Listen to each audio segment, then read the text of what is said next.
Good morning and welcome to the Osteopathic Center podcast, where we specialize in regenerative medicine and a couple different other types of medicine that we're going to cover a little bit today. This is episode 4. I'm here in our OMM room at the Miami office where Dr. Goddard normally performs manual manipulation, which is similar to a softer version of chiropractic kind of manipulation, if you want to think of it that way.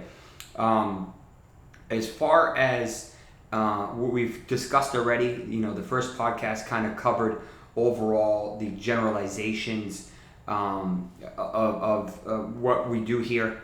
The second one and the third one both covered specific body parts, specific injuries. The second one was a shoulder one. The third one was an ankle review, and I had a special guest, Dr. Salim Parekh, who is a foot and ankle orthopedic surgeon at Duke, who uses a lot of regenerative medicine products, and we kind of got an idea of exactly what he does and how effective he's been with regenerative medicine, and also shared my thoughts about what other types of stuff that we've done in the non-surgical world.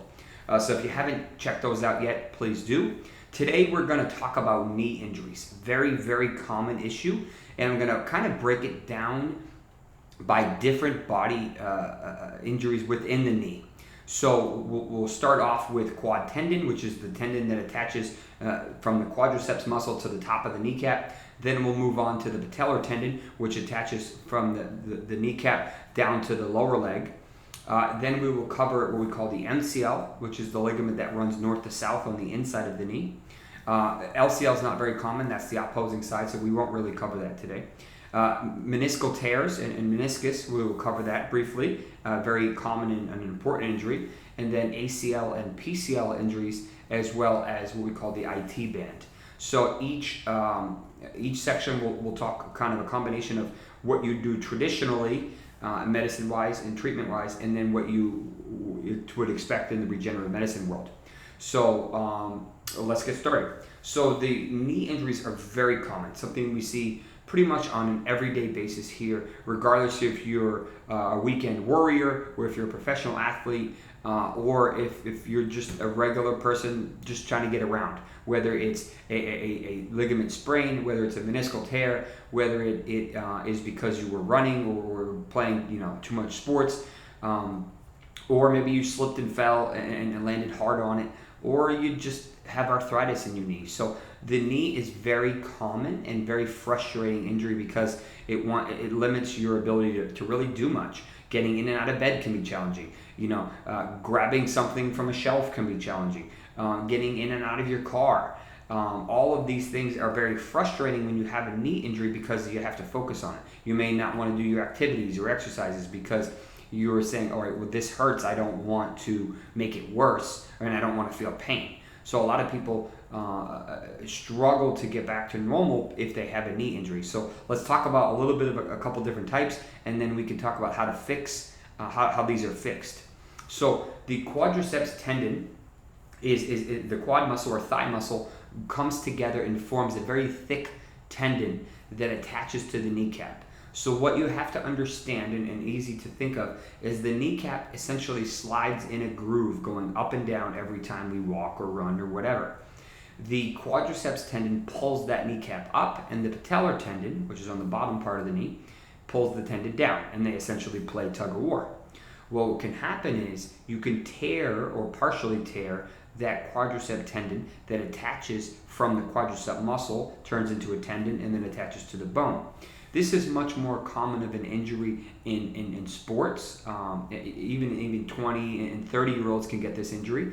This is a very detrimental injury if it is fully torn, because that means pretty much your quadricep muscle is not attached to your knee at all, so you can't pull up your knee, and you essentially can't move your knee at all. You are completely immobilized, and if it is in two pieces, meaning the tendon is completely torn off, there's no way to fix that besides surgery, unfortunately. So if we see that there's starting to see some wear and tear of that tendon where it attaches to the bone, then you want to be aggressive in preventing it from fully tearing, because as I said, once it's torn, it's torn. I've seen plenty of these, more so later in life, whether it's from chronic wear or tear, or maybe they slipped and fall, and that's what they resulted from. But unfortunately, those are the same issue, and they have to go undergo surgery, and that's a very rough rehab. That takes several months to get back to normal. There's bracing, there's a lot of therapy. It's a rough journey. So if you these are relatively easy to see on ultrasound. It's pretty obvious what normal tendon looks like and then what abnormal tendon looks like.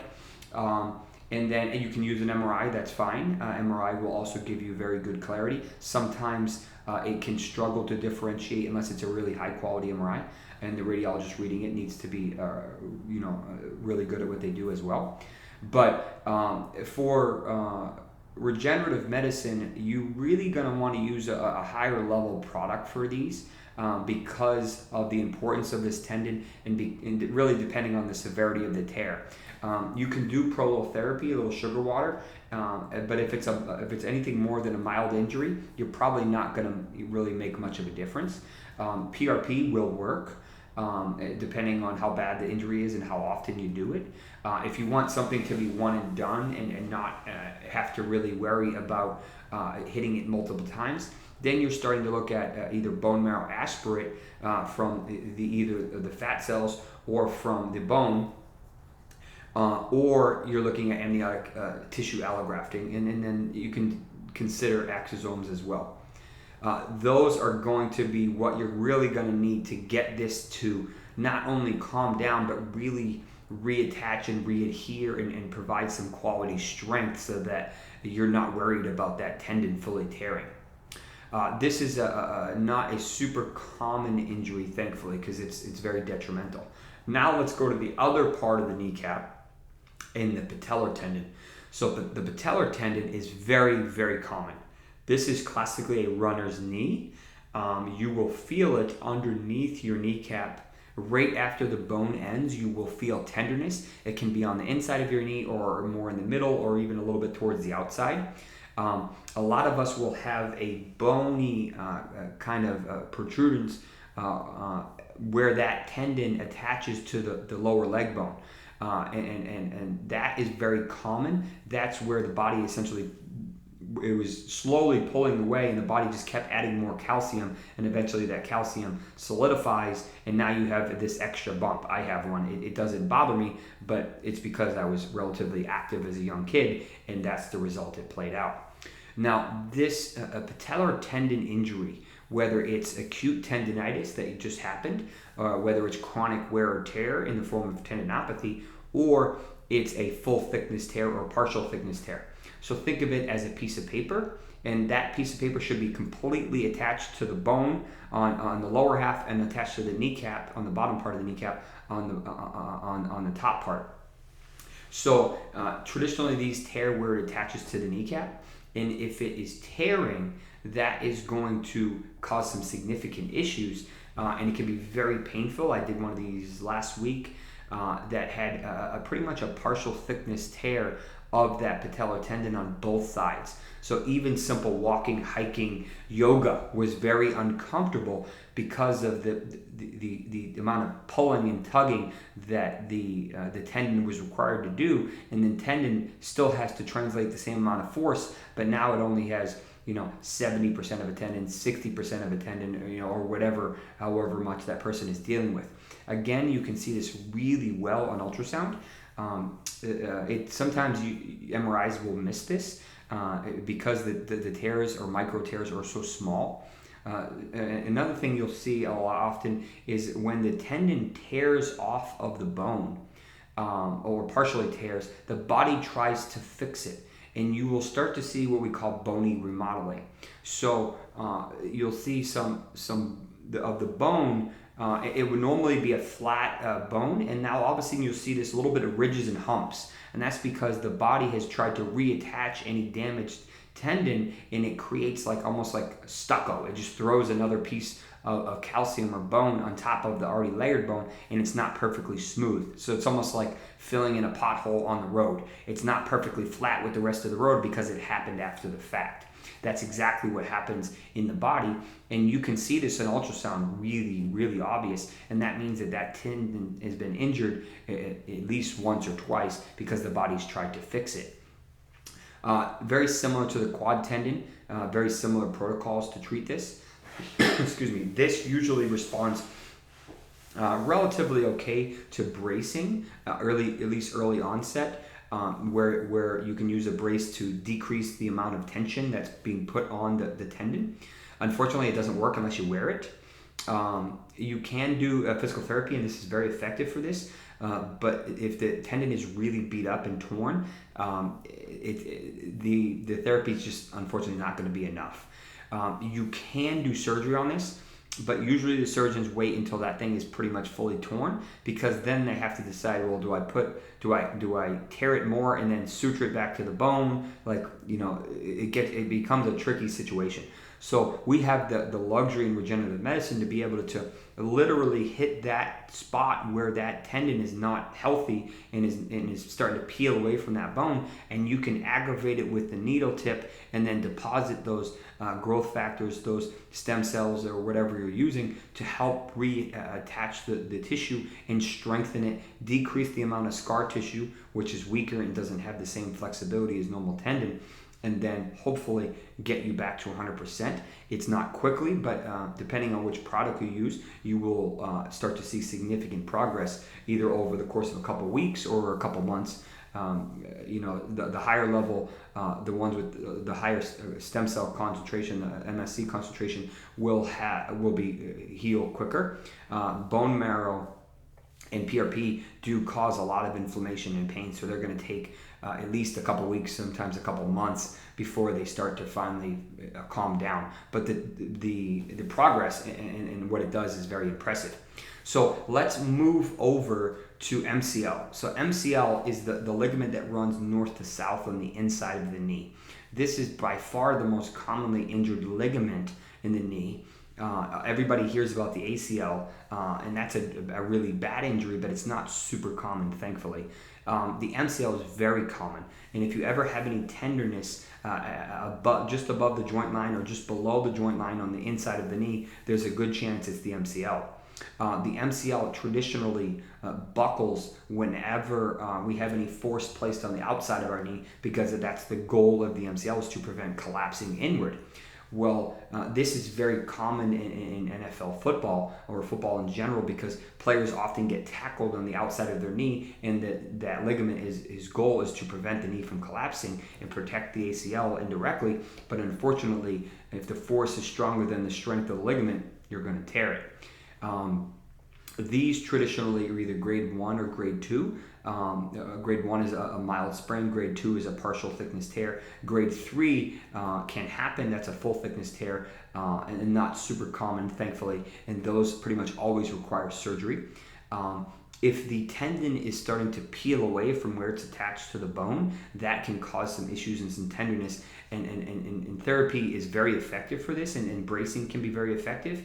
But unfortunately, you'd like to ideally attach that bone and kind of reassert the strength of that bone. In the middle of the MCL, it actually attaches to the meniscus a little bit.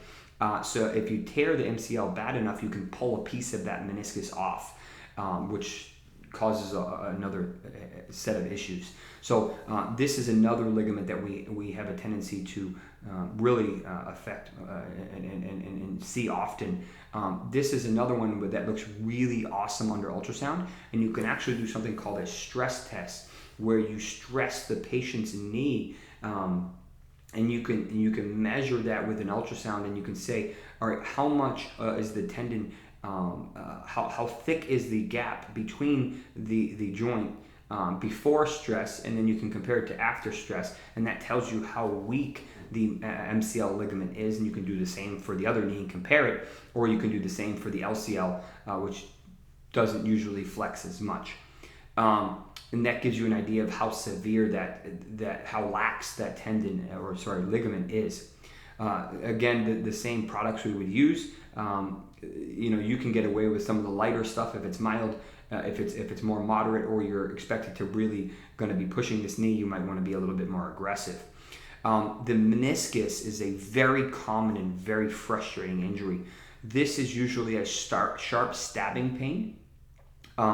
Often a twisting motion is what causes the pain or causes it to initially happen and to re-aggravate it. Think of the meniscus as two semicircular rings that kind of kiss, but they are not one big piece. They are thicker on the outside of the knee, and then as they go towards the middle of the knee, they start to get really thin and eventually lead way to the ACL and the PCL. The issue with the meniscus is that it has a very poor blood supply, so it doesn't heal naturally, except for one small outer rim. And unfortunately, most of the injuries don't often occur there. Think of it as the shock absorbers for your knee. So if we didn't have meniscus in our knee, most of us would have arthritis by the time we're probably 30 or 35. This is that important. I like to describe this as almost like you having the shocks for your car and removing some of the shocks for one tire and then expecting that tire not to get beat up from all the potholes and all the bumps that you hit. That's the same thing with the meniscus in the knee. Removing some of that meniscus, which is what we call a meniscectomy or a partial removal, can help with the pain, but unfortunately you're removing the cushion and expecting the cushion to still function, which obviously it can't do as well. There are also small ligaments that hold the meniscus into place called coronary ligaments, or there's a couple different names for them. These are often also beat up, and we like to inject these to help kind of restabilize that meniscus. That's just another way that we've found to be effective to help these meniscal tears. The meniscus can be injured anywhere from the front of the knee, the inside of the knee, or the back of the knee. So you kind of have a bunch of different places. The front of the knee is much more common and for the most part heals decently. If it's in the back of the knee, these really struggle and people hate these injuries. They just don't heal. That's where the meniscus inserts onto the bone. So it's very, very frustrating injury, very painful injury. Anytime someone gets in and out of a car, goes upstairs, squats, there's so many movements. Getting in and out of bed can be miserable because that twisting it aggravates that meniscus. So in my mind, the meniscus almost sits like a piece of paper. So it wants to be nice and flat. So if that meniscus tears, now think of you have two uneven edges, or at least two. Now you may have an edge where a piece of the meniscus is torn and then flipped up on itself. That obviously causes significant amount of issues, and often people will describe this as locking or catching. And that usually means that the meniscus or a piece of the meniscus is either broken off or not happy. The larger the tear or the certain locations of tears, unfortunately, do not do well conservatively at all, and they have to undergo surgery. You can surgically repair a meniscus. Often they will put some regrowth, regenerative medicine products in there after they repair it with sutures, but traditionally this is only safe for really large tears or younger patients because you have to really immobilize this leg for ideally a couple months would probably be the best case scenario, and that's just not realistic for most people. So unfortunately, if the steroid injections don't work, which they're essentially just calming down the inflammation and not structurally changing anything, then you decide, all right, what else can I do? You can have some of it removed, which is that meniscectomy I told you about, or you can actually put growth factors in there and stem cells in there to actually possibly re-heal and depending on the severity, calm it down and get it to go away. And we've had a lot of success with that. Very frustrating injury, very common injury, but it doesn't have to be that way. We do have very good options for that. The final couple subjects I want to discuss are the ACL and the PCL as well as the IT band. So the ACL is the most important ligament in the knee. The ACL and the PCL crisscross in the middle of the knee. The purpose of the ACL is to prevent the lower leg from coming out in front of the knee. The PCL is basically doing the opposite, so it's preventing the lower leg from collapsing backwards. The ACL is a much more common injury compared to the PCL. ACL tears happen all the time. Unfortunately, much more common in women. Statistically, there's a couple different factors for that. But sports traditionally play a big role in these tears, and they are detrimental to the knee. It's very, very hard for the knee to function without an ACL. There are a couple different options for treatment. It really depends on your lifestyle, what you're trying to do, and the severity of additional damage. If the ACL by itself is torn, and you're just trying to live a normal life and not be very athletic, do a lot of exercise, you can just do rehab and you'll probably be okay, maybe a little bit of bracing. But if you want to run, if you want to be able to play tennis, do really anything more than be relatively sedentary, you're probably gonna want to have it surgically repaired. If it's partially torn, we can save them. We really haven't seen a full thickness tear fixed with regenerative medicine consistently. Maybe once or twice it's been done, but consistently it's very hard because it's a very thick ligament and you essentially can't rebuild it. You really have to replace it, or at least right now. Maybe in the future we'll be able to rebuild it on its own.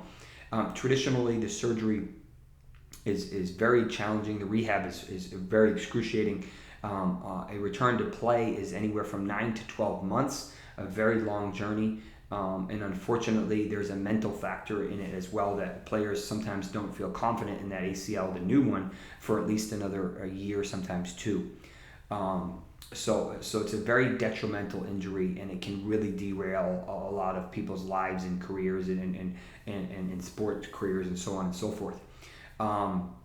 The PCL is a much less common injury. Traditionally, this gets injured when someone is sitting in a car, usually in the passenger seat, and they are rear-ended and their knees hit the dashboard. So you have to think of the amount of force that would take to really tear this injury.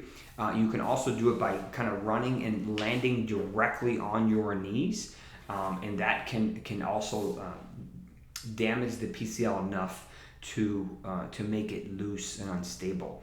So a lot of these people, surgery for this is not very common, believe it or not. But depending on the severity of the injury, will depend on how aggressive you need to be. What people with PCL injuries feel is that their knee doesn't cooperate. They don't feel confident in it, and they don't feel like when they take a step that their foot is going to stop. And their knee just continues to move, and people don't like that feeling. That instability, that unknown, is very uncomfortable.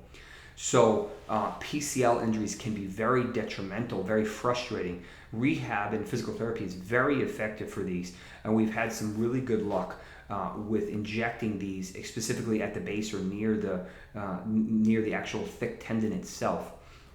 And you see this, you kind of need to use some of the stronger level stuff, at least PRP, ideally either bone marrow or amniotic tissue allografting is probably going to have enough growth factors and enough stem cells, mesenchymal cells, to actually get that ligament to become stronger and get some new blood supply in it and maybe heal to an extent.